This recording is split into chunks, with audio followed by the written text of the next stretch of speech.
Assalomu alaykum hammaga, bu Texnazor kanali. Bugungi videoda biz sizlar bilan kompyuterlarga mobil o'yinlarni yuklashni o'rganamiz. Xo'p, bizga Chrome brauzeri farqi yo'q. Albatta, to'g'ri kelgan brauzер, hamma random brauzер to'g'ri kelaveradi. Xo'p, bu yerga qidiruvga BlueStacks deb yozamiz. Chiqqan birinchi saytga kirib olib, uni yuklab olamiz.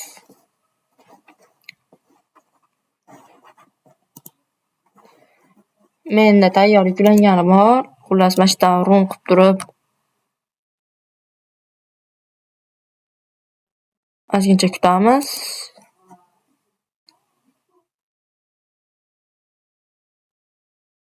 Menda tayyor yuklab olingan, o'shaning uchun burilib dasturga kirib ketyapti. Hop, dasturda katta bo'laman.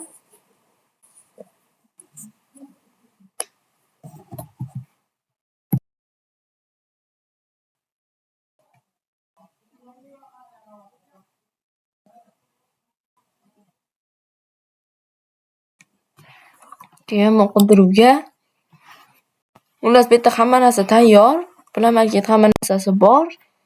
Bu yerga masalan olingan bitta narsaga yozasiz, AC Mobile deb. Ana, o'yin chiqadi.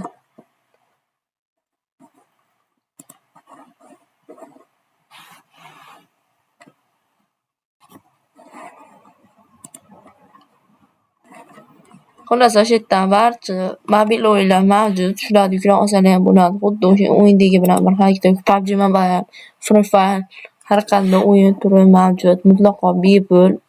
Bu emulyator mana ko'rib turibsizlar, PUBG Mobile turibdi. Bu yerda Play Marketga ham kirib olsangiz ham bo'ladi.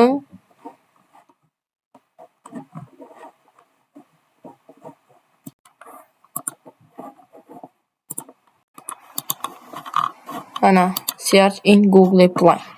Shu tugmani bosib kirib olgandan keyin xullas qolgan ishlarni qilib olasizlar. Videomiz nihoyasiga yetdi. Albatta kanalimizga obuna bo'lib qo'ying. Bu video foydali bo'lgan bo'lsa, iloji boricha tez tushuntirishga harakat qildim. Mayli, sog' bo'ling.